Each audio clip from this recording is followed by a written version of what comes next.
Welcome to the chemistry for better tomorrow.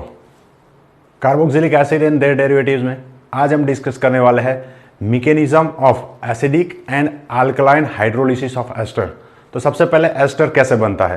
Carboxylic acid और alcohol को concentrated H2SO4 या फिर ड्राई HCl की प्रेजेंस में अगर हम हीट कर देंगे तो H2O निकल जाएगा और बन जाएगा एस्टर। तब मैंने बताया था फिशर एस्टरिफिकेशन बोलते हैं इसको।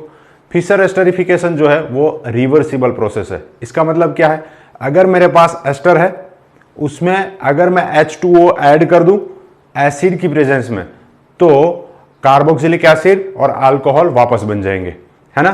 तो ये एसिड लिया मैंने, H2O का एडिशन हुआ, इसीलिए मैं इसको हाइड्रोलिसिस बोलूंगा एस्टर का।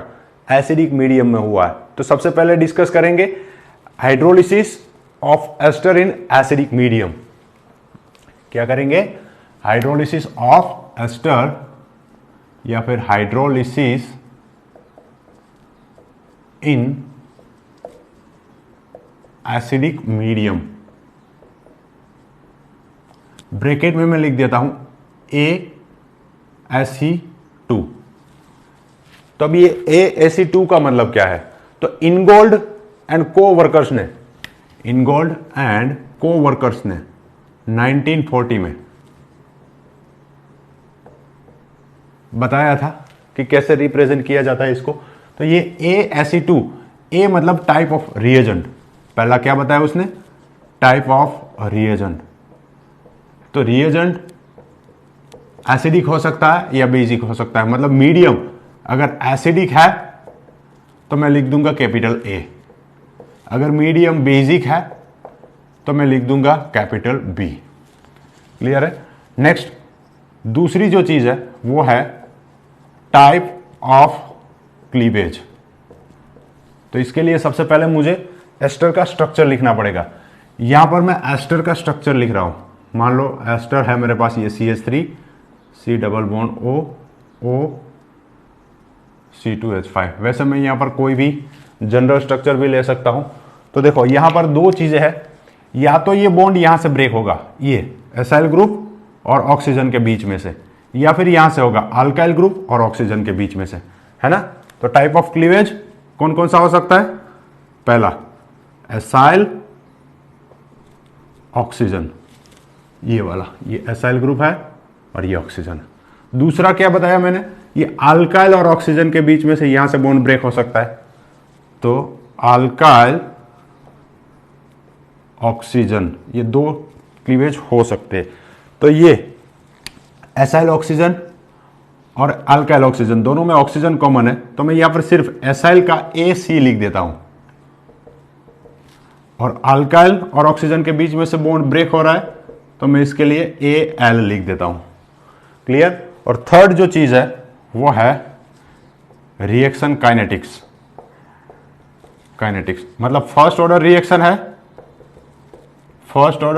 है तो मैं इसे 1 लिख दूंगा, और अगर सेकेंड ऑर्डर रिएक्शन है तो मैं इसे 2 लिख दूंगा। इन सभी चीजों को हम मिलाएंगे तो जो बनता है वो मैकेनिज्म बन जाता है। तो यहां पर मैंने लिखा ASE2, इसका मतलब क्या हुआ, एसिडिक मीडियम है। AC का मतलब क्या है, एसाइल ऑक्सीजन बॉन्ड का फ्यूजन हो रहा है। और थर्ड जो है वो रिएक्शन सेकेंड ऑर्डर है। सेम चीज हम बेसिक मीडियम है, अगर बेसिक मीडियम में हाइड्रोलिसिस कर रहे हैं और बॉन्ड यहां से क्लीव हो रहा है तो बेसिक मीडियम वाला जो हमारा ये है अल्कलाइन हाइड्रोलिसिस, वहां पर हम डिस्कस करेंगे BSE2 मैकेनिज्म। क्लियर। मतलब सेकेंड ऑर्डर रिएक्शन है और बेसिक मीडियम में हो रहा है, एसाइल ऑक्सीजन बॉन्ड का फ्यूजन हो रहा है वहां पर भी। अब पहले मैं रिएक्शन लिख देता हूं जनरल, फिर उसका मैकेनिज्म देखते हैं। तो पहले हाइड्रोलिसिस करना है मुझे एस्टर का। तो यहां पर मेरे पास एस्टर है, मैं जनरल फॉर्म में एस्टर लिख देता हूं, इजी रहे, कोई भी सब्स्टिट्यूएंट ले सकते हैं हम यहां पर। मान लो इसको मैंने R बोल दिया और ये मेरा R' है। अब क्या करना है मुझे, इसमें वाटर ऐड करना है क्योंकि हाइड्रोलिसिस रिएक्शन है। कौन से मीडियम में ऐड करना है, एसिडिक मीडियम हो सकता है, बेसिक मीडियम हो सकता है। तो पहले हम एसिडिक मीडियम में डिस्कस कर रहे हैं तो मैं यहाँ पर H+ लिख देता हूँ। मैंने आपको बताया था कि ये रिवर्सिबल रिएक्शन है। फिशर एस्टरिफिकेशन जब डिस्कस किया था, प्रोडक्ट क्या बनेगा, मैंने बताया यहां से बॉन्ड ब्रेक होने वाला है, तो इस बॉन्ड को अगर मैं ब्रेक कर दूं तो इसके साथ OH और इसके साथ H, प्रोडक्ट क्या बन जाएगा, R C double bond O OH plus R dash OH, मतलब कार्बोक्सिलिक एसिड प्लस अल्कोहल बन जाएगा। अब इसका मैकेनिज्म देखना है मुझे, तो मैकेनिज्म के लिए मैं एस्टर ले लेता हूं पहले। ये एस्टर है मेरा फर्स्ट स्टेप। ये पूरा ही रिएक्शन रिवर्सिबल है, तो मैं सभी जगह पर यही एरो यूज करने वाला हूं। फर्स्ट स्टेप जो है वो रिएक्शन होगा एसिड के साथ। यहां पर एसिड जो है हमारा वो कैटलिस्ट है। क्या है ये, कैटलिस्ट। मतलब मैं यहां पर H+ पहले यूज कर रहा हूं, तो मुझे H+ एक बार निकालना भी पड़ेगा। क्लियर, चलो क्या हो सकता है, ये ऑक्सीजन के ऊपर लोन पेयर है, ये अपने लोन पेयर इस H+ को देगा, प्रोटोनेशन हो गया। तो फर्स्ट स्टेप जो है वो प्रोटोनेशन है। क्या बनेगा, RC डबल बॉन्ड O, और ये बॉन्ड बना लिया हाइड्रोजन के साथ। ऑक्सीजन ने अपने लोन पेयर डोनेट किए, ऑक्सीजन के ऊपर पॉजिटिव चार्ज। नेक्स्ट स्टेप में क्या हो सकता है, इसको इलेक्ट्रॉन चाहिए, तो ये यहां से इलेक्ट्रॉन ले लेगा। कार्बन ऑक्सीजन के जो डबल बॉन्ड है उसके इलेक्ट्रॉन ये ऑक्सीजन ले लेगा, तो ऑक्सीजन के ऊपर चार्ज बन जाएगा न्यूट्रल, जबकि कार्बन के ऊपर चार्ज क्या बनेगा, पॉजिटिव। कार्बोकैटायन जनरेट हो गया, ऐसा बोल सकते हैं हम। एक स्टेप कम करने के लिए मैं यहां पर H2O के साथ रिएक्शन कर देता हूं। अब ये हमारा न्यूक्लियोफाइल है, तो सेकेंड स्टेप में ये न्यूक्लियोफाइल अटैक करेगा इस कार्बन के ऊपर। कार्बन का वैलेंसी बढ़ गया, ऑक्सीजन ने इलेक्ट्रॉन ले लिया, ऐसा भी बोल सकते हैं। तो चलो लिखना है मुझे, इंटरमीडिएट क्या बनेगा, ये R, ये कार्बन, इसके साथ OR dash as it is, यहां पर ऊपर OH, इलेक्ट्रॉन ऑक्सीजन ने ले लिए। नीचे क्या आ जाएगा, ये ऑक्सीजन और उसके साथ 2 हाइड्रोजन। ऑक्सीजन ने अपने लोन पे डोनेट किए, तो ऑक्सीजन के ऊपर पॉजिटिव चार्ज। क्लियर, चलो ये ऑक्सीजन के ऊपर पॉजिटिव चार्ज मतलब अनस्टेबल है। दूसरी चीज, मुझे इसमें से क्या निकालना है, एस्टर, है ना, सॉरी, एस्टर में से मुझे अल्कोहल निकालना है। तो अब क्या कर सकता हूं मैं, यहां से मैं एक प्रोटॉन ट्रांसफर कर लेता हूं। ध्यान से देखो, क्योंकि इस ऑक्सीजन को इलेक्ट्रॉन चाहिए, तो ये ऑक्सीजन यहां से इलेक्ट्रॉन ले लेगा। यहां से H+ निकला, वो H+ को ये ऑक्सीजन इलेक्ट्रॉन दे देगा। तो मैं यहां पर लिख रहा हूं प्रोटॉन ट्रांसफर। क्या बनेगा, ये RC ऊपर OH एज इट इज, नीचे ऑक्सीजन के साथ एक हाइड्रोजन, दूसरा हाइड्रोजन है वो ट्रांसफर हो गया। कहां पर, यहां पर भी हो सकता है, यहां पर भी हो सकता है, लेकिन अगर मैं यहां पर करता हूं तो इस ऑक्सीजन के ऊपर पॉजिटिव चार्ज आ जाएगा। अगर मैंने यहां पर ट्रांसफर किया होता तो इस ऑक्सीजन के ऊपर पॉजिटिव चार्ज आ गया, मतलब ये तो H+ यहां है या यहां है, दोनों ही चीजें सेम है, कोई फर्क नहीं पड़ने वाला है, इसलिए मैं यहां पर शिफ्ट करा रहा हूं। और एक चीज, इस ऑक्सीजन के ऊपर पॉजिटिव चार्ज आ गया, इसको इलेक्ट्रॉन चाहिए, तो अब ये इलेक्ट्रॉन ले लेगा, ये कार्बन और ऑक्सीजन के बीच में से ले लिया। अब इस कार्बन को इलेक्ट्रॉन चाहिए, तो यहां पर ये ऑक्सीजन इलेक्ट्रॉन इसको दे देगा। या फिर दूसरी चीज में जो बोल सकता हूं, वो इस ऑक्सीजन के पास लोन पेयर है, वो इसको देगा, इस कार्बन की वैलेंसी बढ़ जाएगी, इसको इलेक्ट्रॉन चाहिए तो ये इलेक्ट्रॉन लेकर चला जाएगा। चलो क्या निकला यहां से, R डैश, इसके साथ ऑक्सीजन और हाइड्रोजन, पॉजिटिव चार्ज था, इलेक्ट्रॉन ले लिया न्यूट्रल, तो मैं माइनस लिख रहा हूं R डैश OH, मतलब अल्कोहल मेरा बाई प्रोडक्ट बन गया। प्रोडक्ट क्या बनेगा, RC ऊपर डबल बॉन्ड ऑक्सीजन और इसके साथ ही hydrogen as it is, oxygen ने लोन पे डोनेट कर दिए, ऑक्सीजन के ऊपर पॉजिटिव चार्ज, इस कार्बन के साथ OH तो है ही, तो ये क्या है मेरा, कार्बोक्सिलिक एसिड में एक ज्यादा प्रोटॉन है, तो प्रोटोनेटेड कार्बोक्सिलिक एसिड है, मैंने आपको बताया था फर्स्ट स्टेप में मैं क्या कर रहा हूं, एसिड ऐड कर रहा हूं जो कि हमारा कैटलिस्ट है। तो अब यहां से ये ऑक्सीजन इलेक्ट्रॉन ले लेगा और यहां से क्या निकलेगा, H+। तो प्रोडक्ट क्या बन जाएगा, R-C डबल बॉन्ड O और ये बन गया OH, कार्बोक्सिलिक एसिड। तो ये एसिडिक मीडियम में हाइड्रोलिसिस हो गया एस्टर का। सेम चीज मुझे डिस्कस करना है एस्टर का हाइड्रोलिसिस बेसिक मीडियम में। चेंज क्या होगा, बेसिक मीडियम में मैं मान लो NaOH या फिर KOH ले लेता हूं एज कैटलिस्ट, तब भी प्रोडक्ट तो यही बनेंगे, एसिड और अल्कोहल। लेकिन जैसे ही एसिड प्रोडक्ट बनेगा उस एसिड का रिएक्शन बेस के साथ हो जाएगा और मुझे जो प्रोडक्ट मिलेगी वो मिलेगी सॉल्ट। मान लो यहां पर मैं NaOH यूज कर रहा हूं, तो हाइड्रोलिसिस होगा, यही प्रोडक्ट बनने वाली है, कार्बोक्सिलिक एसिड पहले बनेगा। जैसे ही यहां कार्बोक्सिलिक एसिड बनेगा OH, ये NaOH इसके साथ रिएक्ट कर लेगा सेकेंड स्टेप में, तो यहां पर नेगेटिव चार्ज बन जाएगा और इसके साथ आ जाएगा Na+। तो ये क्या बन जाएगा, कार्बोक्सिलिक एसिड सॉल्ट, या फिर लिख दो सॉल्ट ऑफ कार्बोक्सिलिक एसिड। इसका मैकेनिज्म देखना है। तो यहां पर सेम चीज है, R-C double bond O OR-,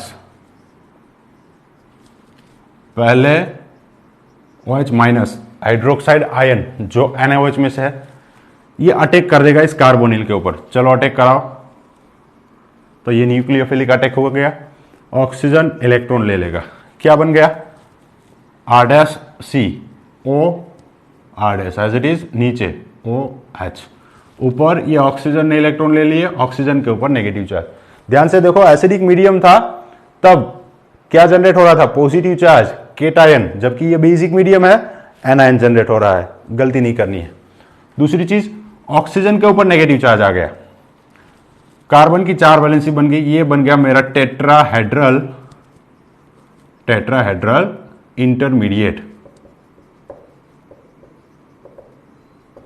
चलो सेकेंड स्टेप में क्या होगा, सेकेंड स्टेप में ये भी रिवर्सिबल स्टेप है। रिवर्सिबल क्यों, क्योंकि ये OH अटैक करता है तो ये बनेगा, लेकिन ये OH अगर यहां वापस अटैक कर देगा, ये OH इलेक्ट्रॉन लेकर चला जाएगा तो ये वापस ये बन जाएगा। अब ये यहां पर अटैक जरूर करेगा, ये यहां पर अटैक जरूर करेगा, इस कार्बन का वैलेंसी बढ़ जाएगा, ये ऑक्सीजन इलेक्ट्रॉन लेकर जाएगा तो ये बन जाएगा, लेकिन ये ऑक्सीजन इलेक्ट्रॉन लेकर जाएगा तो कुछ और बनेगा। क्या बन सकता है, देखो ये R-C ऊपर डबल बॉन्ड ऑक्सीजन, ये कार्बन के साथ ये OH group as it is, फिर ये R- के साथ O, और ये दोनों इलेक्ट्रॉन कार्बन ऑक्सीजन के बीच में जो है वो इलेक्ट्रॉन ऑक्सीजन लेकर जा रहा है, तो ऑक्सीजन के ऊपर चार्ज क्या बनेगा, R-O-। इसको क्या बोलूंगा मैं, कार्बोक्सिलिक एसिड, जबकि ये क्या है मेरा RO- अल्कोक्साइड, और अल्कोक्साइड तो हाइड्रोक्साइड से भी स्ट्रॉन्ग बेस होते हैं, तो ये है स्ट्रॉन्ग बेस, जबकि हमने कार्बोक्सिलिक एसिड को बोला था स्ट्रॉन्ग एसिड। तो जैसे ही प्रोडक्ट बना, ये दो प्रोडक्ट बना, ये एसिड है ये बेस है, एसिड प्लस बेस क्या बनता है, सॉल्ट बनता है।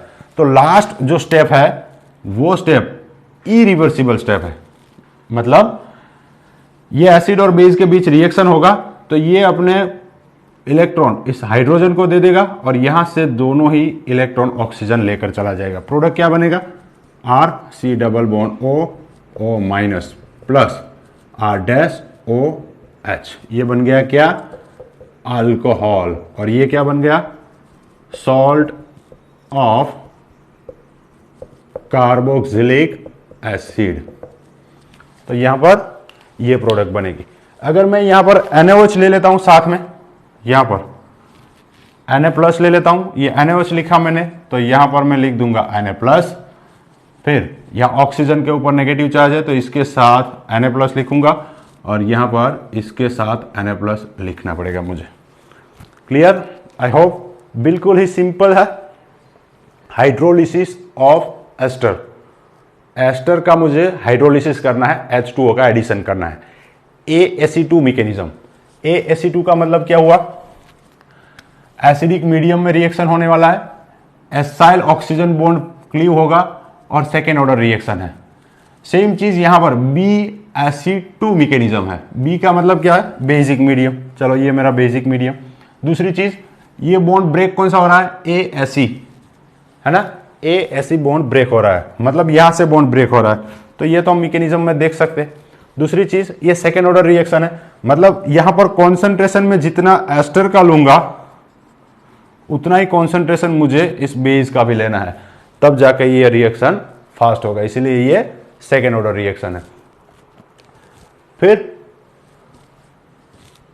मान लो मैंने बोल दिया कि ये बॉन्ड क्लीव हो रहा है, एसाइल ऑक्सीजन, तो कैसे पता चलेगा, तो वो लेबलिंग से पता चलेगा। जैसे कि मान लो यहां पर मैं अलग से लिख देता हूं, ये लिख दिया मैंने कोई एस्टर ET, इसमें मैं एसिडिक मीडियम में H2O ऐड कर रहा हूं, लेकिन ये ऑक्सीजन 18 वाला ले रहा हूं, है ना, तो क्या हो सकता है, बनेगा एसिड प्लस अल्कोहल, इथेनॉल। लेकिन अगर ये बॉन्ड ब्रेक हो रहा है कार्बन ऑक्सीजन, तो ये ऑक्सीजन सिंपल है, ये ऑक्सीजन 18 वाला है, बॉन्ड यहां से ब्रेक हो रहा है तो इसके साथ OH अटैच होगा, और ये ऑक्सीजन 18 वाला है और इसके साथ H अटैच होगा। तो अगर प्रोडक्ट जो बनता है उसमें ये ऑक्सीजन जो है वो 18 वाला है, तो मैं कह सकता हूं, क्या कह सकता हूं, कि यहां पर एसाइल ऑक्सीजन बॉन्ड क्लीवेज हो रहा है। क्लियर? कोई भी डाउट है कमेंट सेक्शन में जरूर लिखिएगा। Thank you.